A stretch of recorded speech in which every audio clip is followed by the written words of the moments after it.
All right, guys, well, I'm back today with a video that I make about once or twice a year discussing the state of the industry, pricing moving forward, what I think may or may not happen in the industry across the board, whether it be a lot of things I review on this channel or things on my second channel, 704 Gear. Now, I'm not going to get into like the causes of it, and I'm not going to get too political, but the election is coming up, and that generally means a run on certain items, especially the items I review on this channel. But we're not seeing that this year. Why is that? What can you expect in pricing again in this industry? We're going to talk about that in this video. Now, one thing to note is I am not a financial advisor. I'm no economist, and this is not financial advice, just simply giving you my opinions of what I think is going on. And at the end of the day, this channel is designed around high value and budget items that actually work and trying to get you guys the best prices possible without fear mongering and telling you to panic buy. So with that in mind, let's dig right in.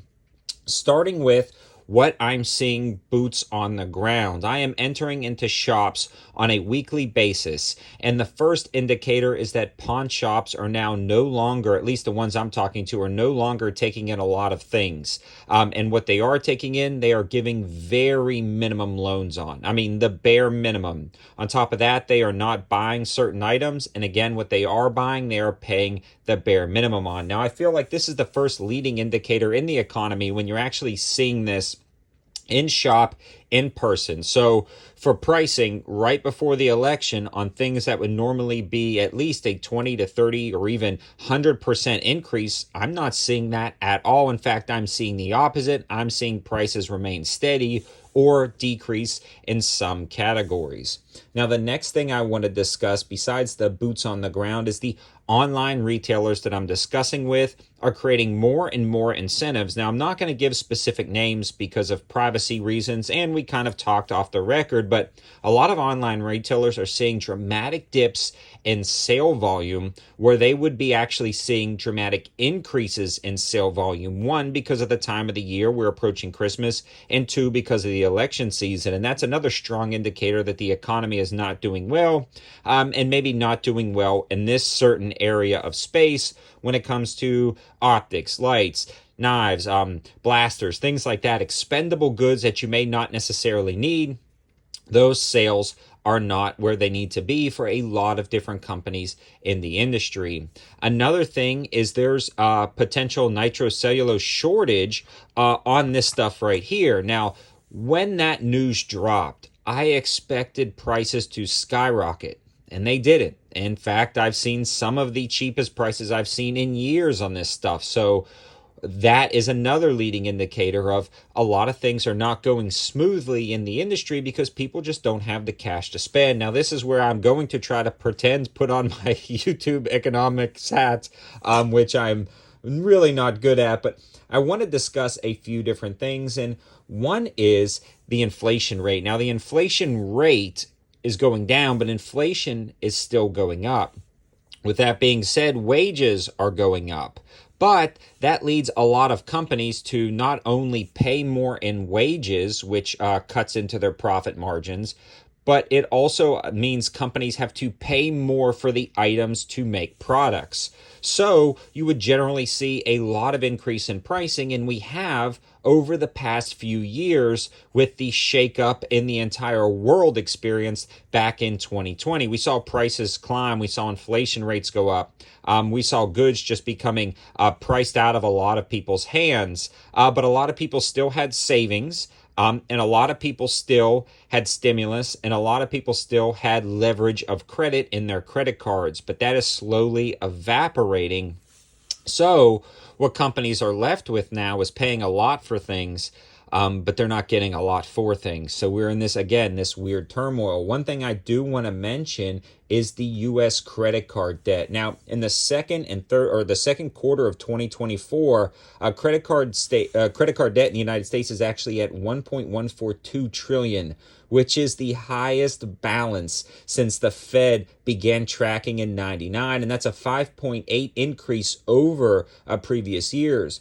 On top of that, the actual rate, or the APR, is 24.72% on credit cards, which is an insanely high. And again, that is over. The average credit card interest rate is 6% higher than before the sickness that came through. So you imagine, not only are people leveraging more credit cards and leveraging more debt, it's at an all-time high, their rates are at an all-time high of what they're paying in interest on those credit cards. So it is a double whammy. On top of that, households with the lowest income declines, they're going to be affected the most on top of that. Now, credit card delinquency is also rising. People are not paying that debt. So it's just a lot of things going on right now that indicate a struggling economy. Now, again, I'm no economist, and you guys can argue in the comment section below, or in fact, probably all agree in the comment section below about what is causing this. And I'd love to hear your opinions and thoughts on this. But let's rein it all back in now that we've got that out of the way. Let's talk about what that means specifically for you and what I'm personally doing. Not necessarily what you should do, but what I'm personally doing. For me, I'm kind of stacking up the cash and waiting for those great deals that I've always wanted to get, and I'm avoiding certain things. I bought up a ton of silver when it was at $14 an ounce. I mean, a ton of silver. I just thought that $12 to $14 an ounce silver was insanely undervalued. Now it's up to 27, I think the last time I checked. I did buy a little bit of gold when it was around $1,600 an ounce, $1,200 an ounce. Now, but that it's over way over 2,000. I'm just not buying this stuff. I'm just personally not purchasing this right now. I mean, you can hedge your bets and dollar cost average the market, which I agree with. But right now, I've got enough, I think, in my opinion, for me anyways, because of the pricing of it right now. If it would drop back to below 20, to below 18, I would start buying again, but I'm personally avoiding that. The next thing I'm looking at is technology increases. You look at some of the knives that are hitting the market, pocket knives, and industry technology in this area is going great.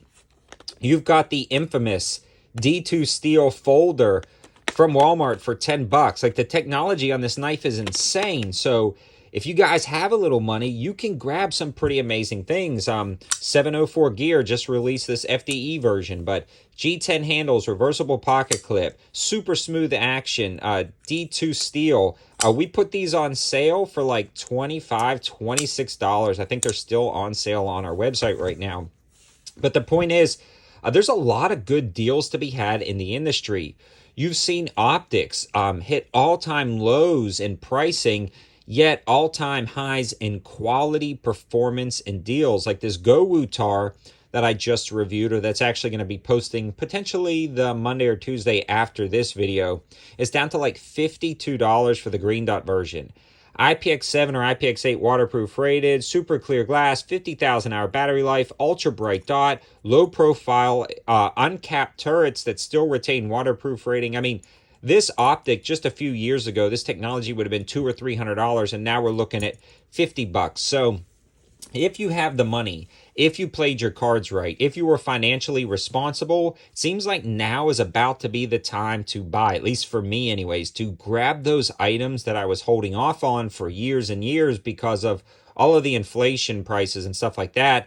It seems like now would be a really good time, especially in the next coming months would be a good time. Now, again, like I said, on things like this and things I review on the main channel, a lot of times you just expect every 2 to 4 years prices go up because of panic buying. And I'm not seeing that this year. In fact, I'm seeing kind of the opposite. So I don't think much is going to change now through the next 3 or 4 months. I personally think things are going to get a little bit tougher. I don't see any dramatic changes one way or the other. Maybe after a new or current administration goes in, they may try to start making some changes. But those changes may be slow. Whether the candidate you want gets in or not, those changes may be slow to take effect, or they may be pretty rapid. But I do see for the next 3 to 4 months seems to be like a buyer's market, especially going into Black Friday in November. I feel like if you can save a little bit of money, put some savings to the side, kind of watch your discretionary funds on other items, this may be the year that you can grab those pretty awesome items that you wanted in optics categories, pocket knife categories, flashlights, those things that you were kind of putting off. didn't want to buy because of pricing over the past few years between 2020 and 2023. Prices are coming back down on these items. I've got an advance on some of the deals and sales that are going on, and they're pretty darn awesome. Now, again, my goal is to find you the best deals possible in every single market and every single climate. This was just kind of a roundup of what I'm seeing, but I think the good news for us is if you got the money to spend, this is about to be a great buying season, in my personal opinion. So subscribe to the channel, click that notification bell, follow me on my second channel, 704 Gear, because I'm already prepping some of the Black Friday sales and deals because companies are chomping at the bit to get some cash flow in, and that means you guys can save, and I'm hunting down and negotiating with companies the best deals possible on your behalf. So expect a good buying season. But like, I don't know. I always say this is not like 100%. This is not, like I said, I'm not an economist. This is not financial advice. But what I'm doing is putting a little bit of the side, and I actually have been for the past few years, specifically for this buying time, which I feel like is going to come in the economy if you prepared for it. And I think that is starting to show cracks, and I think it's starting to come pretty soon. So again, sub the channel, click that notification bell, and be smart. Don't go into credit card debt for the next pocket knife. Please don't go into credit card debt for your next flashlight.